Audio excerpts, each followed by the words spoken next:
ఉషోదయం ప్రేమించు కాపరి ఉషా కిరణాలు ఉదయకాలపు వాక్య ధ్యానముకు మిమ్మల్ని ఆహ్వానిస్తున్నాం. ప్రార్థన. సర్వోన్నతుడా గొప్ప దేవ, ఉదయకాల సమయానికై వందనాలు స్తోత్రములు చెల్లించుకుంటున్నాం. తండ్రి, మమ్మల్ని ప్రేమించి నీ కృపను మాకు అనుగ్రహించి దేవా, నీ వాక్యము చేతనైనా ప్రతిదినం మాతో మాట్లాడుతున్న విధానాన్ని బట్టి స్తోత్రం. ఈ ఉదయకాలమున నాతోనూ కార్యక్రమం వీక్షిస్తున్న ప్రతి ఒక్కరితోనూ నీవు ఉండి నీ వాక్యము చేతనైనా మమ్మల్ని బలపరచమని వేడుకుంటూ ఈ కార్యక్రమం మాకు ఆశీర్వదించమని యేసు పరిశుద్ధ నామమున అడిగి వేడుకుంటున్నాను పరమ తండ్రి, ఆమేన్. ఈ ఉదయకాలపు వాక్య భాగము సామెతల గ్రంథము 30వ అధ్యాయము 7వ వచనం నుండి 9వ వచనం వరకు ఉన్న వాక్య భాగమును చదువుకుందాం. దేవా, నేను నీతో 2 మనవులు చేసుకొనుచున్నాను. నేను చనిపోకముందు వాటిని నాకు అనుగ్రహింపుము. వ్యర్థమైన వాటిని అబద్ధములను నాకు దూరముగా నుంచుము. పేదరికమునైనను ఐశ్వర్యమునైనను నాకు దయచేయకము. తగినంత ఆహారము నాకు అనుగ్రహింపుము. ఎక్కువైన ఎడల నేను కడుపు నిండిన వాడనై నిన్ను విసర్జించి యెహోవా ఎవడని అందునేమో, లేక బేదనే దొంగిలి నా దేవుని నామమును దూషింతినేమో. సామెతల గ్రంథకర్త దేవుని దగ్గర 2 కార్యములను అడగటం మనం చూడగలం. అనగా ప్రతి దినము నాకు సరిపోయినంత మాత్రమే అనుగ్రహించుము. ఎందుకంటే నేను ఎక్కువగా పొందుకున్నట్లయితే నిన్ను మర్చిపోయి గర్వించి నువ్వెవరోని అడుగుతానేమో. నాకు అవసరము కన్నా తక్కువగా వచ్చినట్లయితే నా యొక్క అవసరతను బట్టి నేను నీకు విరోధముగా వెళ్తానేమో అని దేవుని దగ్గర అడగటం చూడగలము. నిజమే, దేవుడు మనకు అనుగ్రహించే కార్యములు సరిపోయినవిగా ఉన్నాయి. మనము కొన్నిసార్లు మన యొక్క ఆలోచనలు బట్టి మన అవసరతకు మించి అనేక కార్యములను చేర్చుకుంటుంటాం. అవి చివరికి దేవునికి మనకు మధ్యలో, అనగా దేవునికి నీకు మధ్యలో ఎడబాటును తీసుకొస్తాయి. కొన్నిసార్లు దేవుని మర్చిపోయినట్లుగా చేస్తాయి. దీనికి మంచి ఉదాహరణ పరిశుద్ధ గ్రంథంలో ధనవంతుడు లాజరు యొక్క జీవితాన్ని ప్రభు మన ముందు ఉంచినాడు. ధనవంతుడికి సరిపోయిన దానికన్నా ఎక్కువగా ఉన్నది. తాను తిని త్రాగి సంతోషించేదానికి సరిపోయిన దానికన్నా ఎక్కువగా ఉన్నది. అందుకే అతడు దేవుడిని మర్చిన వాడిగా తన యొక్క జీవితంలో తన ప్రాణముతో చెప్పుకుంటున్న మాట, నా ప్రాణమా తినుము త్రాగుము సుఖించుము అని చెప్తూ నీ కోసము కొట్లలో చేర్చి పెట్టుకున్నాను, అనేక దినములకు సరిపోయినంత ధాన్యం ఉన్నదని దేవుని మర్చిపోయినాడు. ఇవన్నీ దేవుడు అనుగ్రహించినవి కాదా? ఇది ప్రభు నా పట్ల చూపించిన ప్రేమ కాదా? ఇది ఆయన ప్రేమను బట్టి నేను సంపాదించుకున్నాను, నా యొక్క ప్రయాస కాదు అన్న మనస్సు లేదు.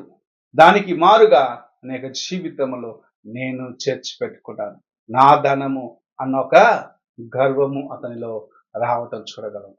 అందుని బట్టే తాను మరణించినప్పుడు దేవుని దృష్టిలో దోషిగా ఉన్నదాన్ని బట్టి నరకములో కన్ను తెరిచినాడు. తన యొక్క అవసరత కన్నా ఎక్కువగా కలిగి ఉన్నదాన్ని బట్టి దేవునిని మరచిన జీవితమును కలిగి ఉండడం చూస్తూ ఉన్నాం.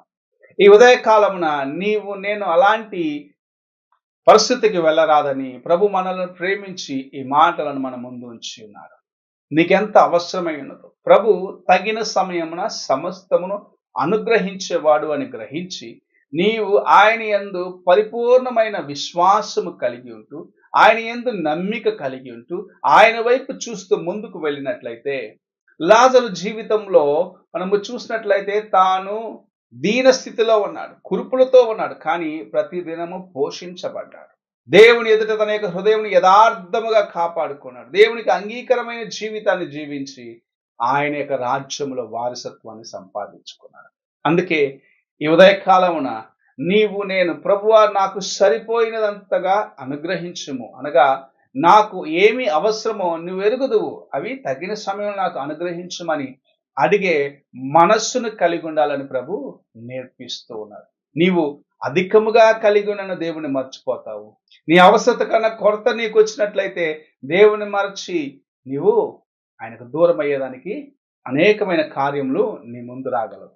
అయితే ఈ ఉదయకాలమున దేవా, నాకు ప్రతి దినము సరిపోయిన ఆత్మీయ ఆహారమును, ఈ లోకానుసారమైన కార్యములలో నాకు కావలసిన సహాయమును అనుగ్రహించుము అని దేవుని వైపు చూసి ప్రార్థించవలసిందిగా ప్రభు సెలవిస్తూ ఉన్నాడు. ఏవైనాను సరే ప్రభువు నిన్ను ప్రేమించి నీకు అనుగ్రహించేవి నీకు సరిపోయినవిగాను సంపూర్ణముగా ఉంటావని ప్రభు సెలవిస్తూ ఉన్నాడు.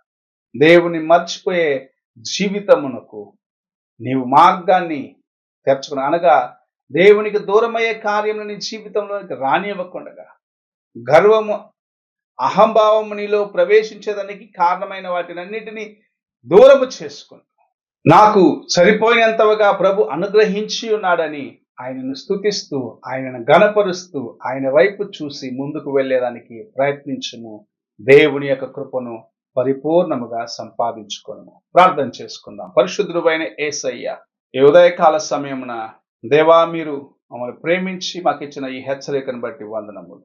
సలొమోను మహారాజు చెప్పిన రీతిగా సరిపోయినంతగా మేము కలిగి ఉండి, దేవా నిన్ను ప్రేమించేవారిగా, నీ కృపను దేవా మా జీవితం కలిగి ఉండేవారిగా, నీ సహాయంను కలిగి ఉండేవారిగా, నీ వైపు చూసి నడిచేవారిగా మేము ఉండటకు సహాయము చేయమని నీ వాక్యము సెలవిచ్చిన రీతిగా మాకు సరిపోయిన రీతిగా నీవు సమస్తమును అనుగ్రహించేదానికి తోడుగా ఉన్నావని గుర్తిస్తూ నీ వైపు చూసి నడిచే కృపను దయచేయమని యేసు పరిశుద్ధ నామమున అడిగి వేడుకుంటున్నాను పరమ తండ్రి, ఆమేన్. తండ్రి అయిన దేవుని ప్రేమ, కుమారుడైన క్రీస్తు కృప, ఆదరణకర్తైన పరిశుద్ధాత్మ యొక్క అన్యోన్య సహవాసము ఇప్పుడును ఎల్లప్పుడూ తోడై ఉండి సదాకాలము నడిపించును గాక. ఆమేన్.